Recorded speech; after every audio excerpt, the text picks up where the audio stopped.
Hello everyone and welcome back to the channel.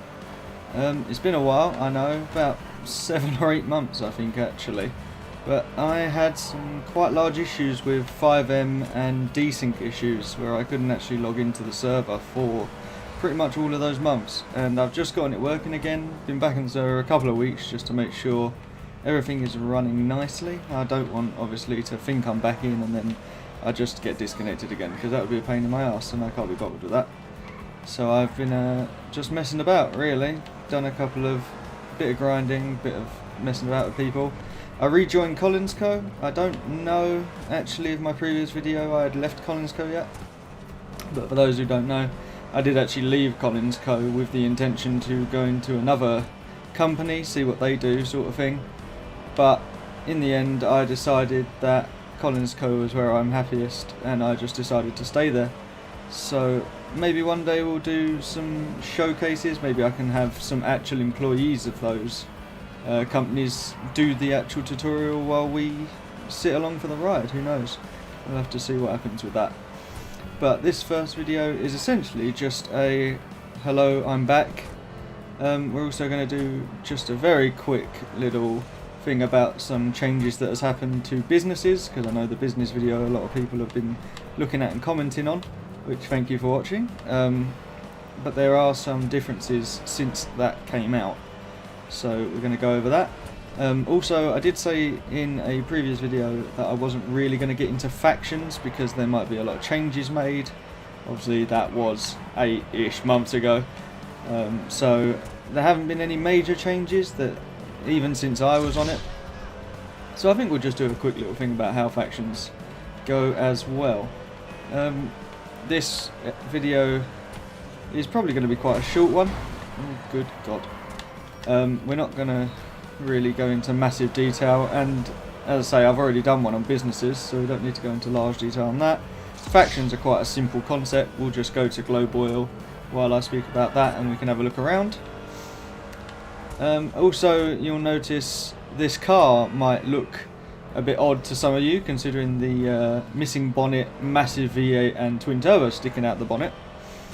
That is because on the beta server, which is for Nitro boosters and Patreons only, they have actually added the vehicles from the casino expansion on official GTA. I know that's quite an old expansion now, I think, but they have added them.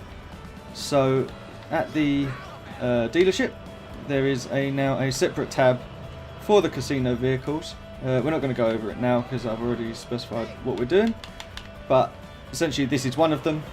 Maybe for now I'll get out another one. Obviously I like this one because we've got a Globe Oil skin for it, which is nice, but we can go and get out something else. As I say, they've added quite a lot of them. They've added, I think it's 38-ish new vehicles, so it's a nice big dump of new content for us. So I've only got a couple of them because it turns out they are actually obscenely expensive. So, there are no new bikes unfortunately. The closest thing to a new bike, oh not that one, is in fact, if I can find it, the Rampant Rocket, which is coincidentally also one of my favourite new vehicles. I love this thing. It looks amazing. So, first we'll do the business, as that is a very quick update. Essentially, what they've done now is they have added tiers to businesses. And the tiers they serve two purposes. One, they have decided to lock some capabilities of the businesses, like the ability to spawn there, maybe storage. They've locked those behind tiers, and the other thing the tiers do is they increase the revenue that the business gives. Now this is a linear increase for a linear price.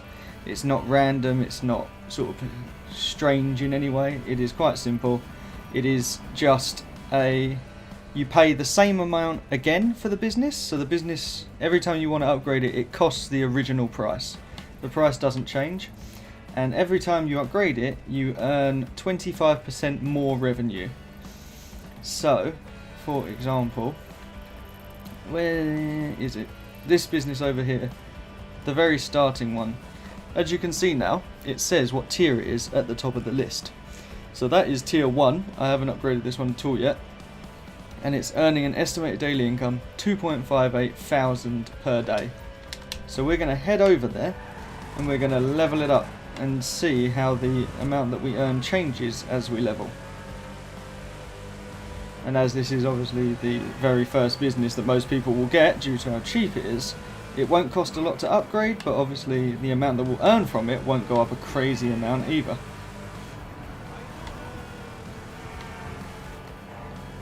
But other than this, they haven't really changed businesses that much. I mean, there are new businesses on Liberty City, I think, since I did my tutorial. They may have been there. Obviously, it's a lot of months to try and remember. But, so, here we are at this business. And as you can see, it's a $15,000 business. And it gives 2.58k estimated daily income.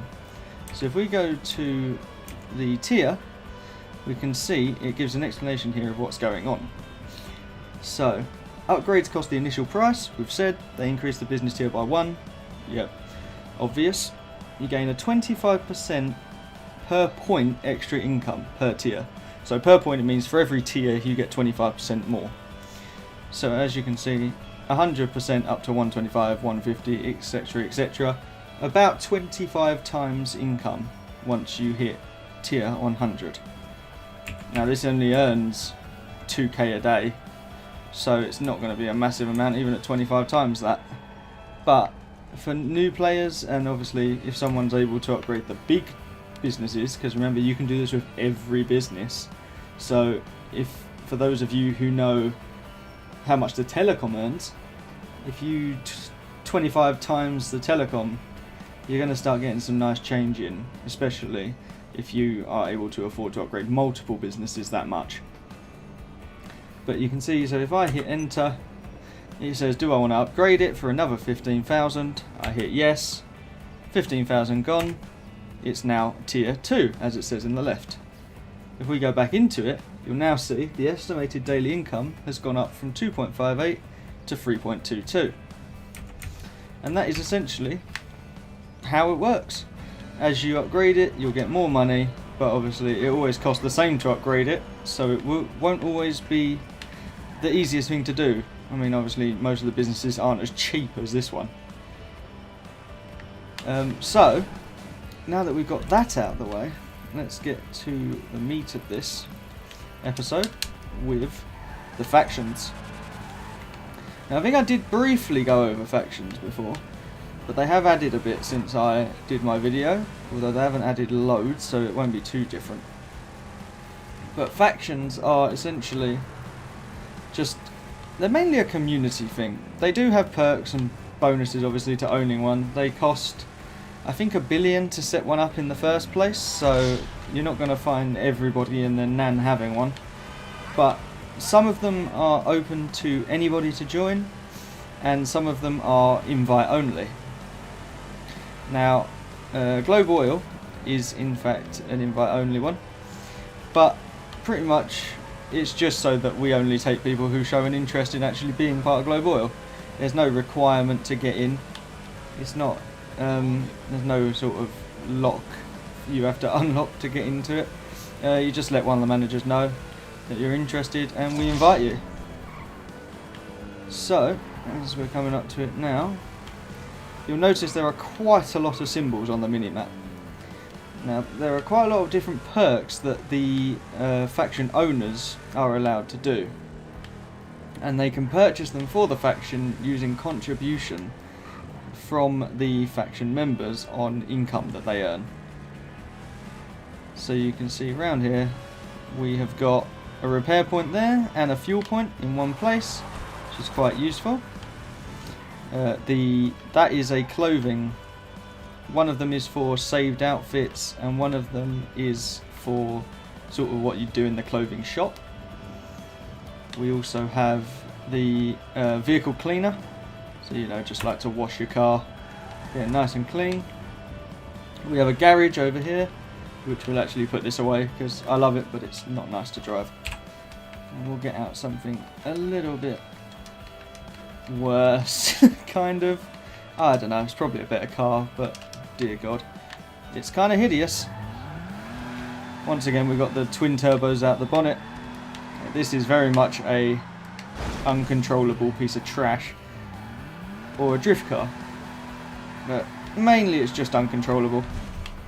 So, we also have a storage there, you'll see, self-storage, no fee, globe oil. We have a gambling.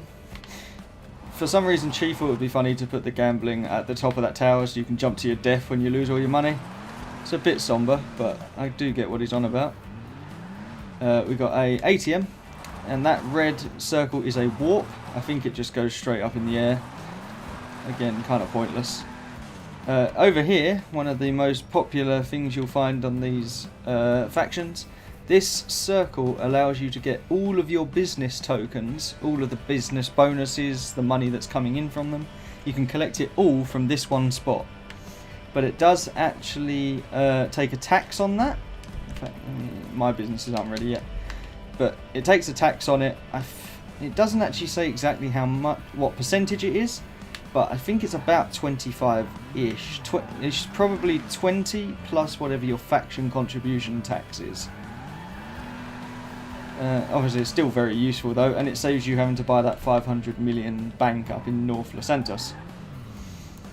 We also have a Los Santos Customs here in the corner with the new Los Santos Customs layout, new menu, quite a nice new system, but we won't go through that now.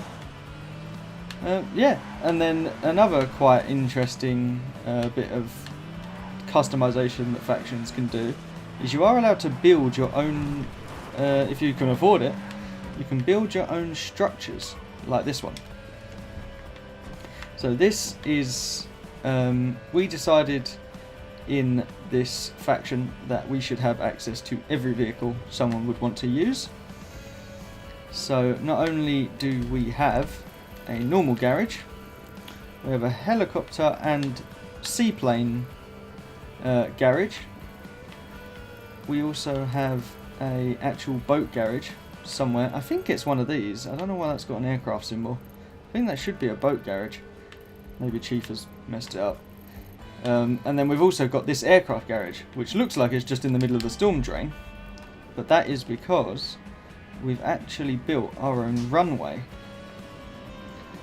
So, don't honestly know how this actually really works, to be honest. I would have thought it would be so uneven you'd just blow up every time. But we have a runway, and it is actually mostly functional. I mean, some planes are obviously too big or too fast to land on it, but for the normal leisure jets and leisure planes, it's plenty, really. We can easily land Bezras and that MiG rip-off, the Molotov or whatever it's called. You can get that sort of thing down here. So it's always very nice and useful. I do believe this costs an absolute fortune though to build. I think roughly $2 or $3 billion to make this. I mean, it's not cheap to actually do it. But when you have a faction full of some of the richest people in the server, it's not too bad to be able to do. But that is pretty much all that we're going to go over today. As I say, this was mainly just a welcome back me, welcome me back to this channel as much as anything, get me into the recordings again. And just a quick overview of some bits we've already touched on, just with the updates and changes that they've made. And then the next video, which will be an actual tutorial video once again, will be how to get treated water for concrete, but in a slightly different method, well, very different method, and it seems to be a quicker method. It's new and it's based on Liberty City.